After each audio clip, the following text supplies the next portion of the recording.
کیا آپ نے کبھی خواب میں دیکھا ہے کہ آپ گر رہے ہیں لیکن زمین تک نہیں جا رہے ہیں، یا دیکھا کہ آپ کے پیچھے کوئی بھاگ رہا ہے لیکن آپ کے پیر جیسے جم گئے ہیں؟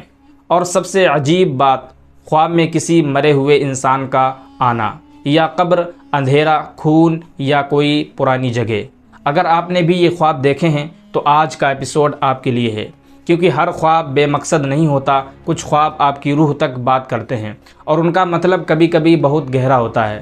اسلام کے مطابق ہر خواب ایک جیسے نہیں ہوتے۔ نبی کریم علیہ الصلاۃ والسلام نے فرمایا، اچھے خواب اللہ کی طرف سے ہوتے ہیں اور برے خواب شیطان کی طرف سے ہوتے ہیں۔ مانسک خواب، جو انسان خود سوچتا ہے وہی خواب بن جاتا ہے۔ تو آپ کا خواب کس قسم کا تھا، یہ جاننا بہت ضروری ہے۔ تو چلیے دیکھتے ہیں کہ کچھ کامن اور عجیب خواب جو اکثر لوگ دیکھتے ہیں اور ان کے پیچھے چھپے مطلب جانتے ہیں۔ پہلی چیز، خواب میں گرنا، ذہنی الجھن، امتحان کا وقت یا کسی بری عادت میں گرنے کا خوف۔ لیکن اگر زمین سے پہلے جاگ جاتے ہیں تو اللہ بچاتا ہے۔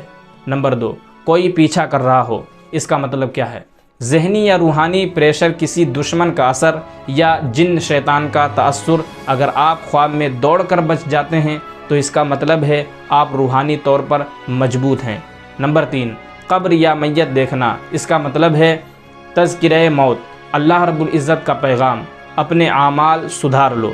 کئی بار یہ روحانی عذاب کا اشارہ بھی ہوتا ہے اگر قبر اندھیری یا تنگ ہو۔ نمبر 4، خون دیکھنا۔ اس کا مطلب بری نظر، جادو کا اثر یا کسی گناہ کا نتیجہ۔ اگر خون کسی دوسرے کا ہے، کسی پہ ظلم کا خوف، اگر اپنا ہو تو نفسانی تکلیف۔ نمبر 5، اڑنا یا آسمان میں اٹھنا۔ اس کا مطلب ہے روحانی ترقی یا مقبولیت کے دروازے کھلنے کا اشارہ۔ اگر آسمان میں شفاف روشنی ہو تو یہ خواب اللہ کی طرف سے ہوتا ہے۔ نمبر 6، پرانی جگہ دیکھنا۔ وہ جگہ جہاں آپ کا دل کبھی ٹوٹا ہو یا کوئی برا یا اچھا واقعہ ہوا ہو۔ اگر جگہ اجاڑ ہو تو زندگی میں کچھ ادھورا ہے۔ نمبر 7، پانی میں ڈوبنا یا طوفان آنا۔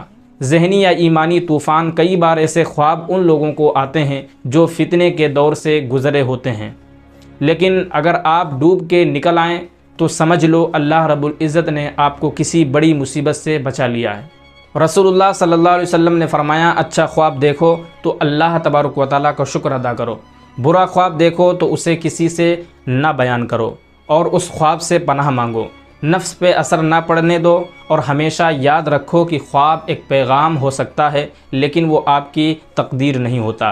تقدیر صرف جو ہے اللہ تبارک و تعالیٰ کے ہاتھ میں ہے۔ دوستوں، خواب صرف نیند میں آنے والی تصویر نہیں ہوتی، کبھی کبھی یہ روح کا سفر ہوتا ہے اور ہر روح کسی مقصد کے لیے پیدا کی گئی ہے۔ اگر آپ کو بھی یہ خواب آئے ہیں تو گھبراؤ مت، لیکن لاپرواہ بھی مت بنو۔ قرآن کا سہارا لو، سورہ الفلق، سورہ ناس اور آیت الکرسی روز پڑھو۔ اپنے اعمال، نیت اور دل کو صاف رکھو، کیونکہ خواب بدلتے رہتے ہیں لیکن روحانی سچائیاں ہمیشہ قائم رہتی ہیں۔ آپ نے کون سا عجیب یادگار خواب دیکھا ہے؟ کامنٹ میں لکھیے، میں اس کا مطلب اگلے ایپیسوڈ میں سمجھاؤں گا انشاءاللہ۔ اور اگر آپ چاہتے ہیں کہ لوگ اس علم سے فائدہ اٹھائیں تو ویڈیو کو شیئر کریں۔ میں ہوں محمد نسیم اور آپ دیکھ رہے ہیں دا وائس آف نسیم، جہاں ہر لفظ روح سے نکلتا ہے اور روح تک جاتا ہے۔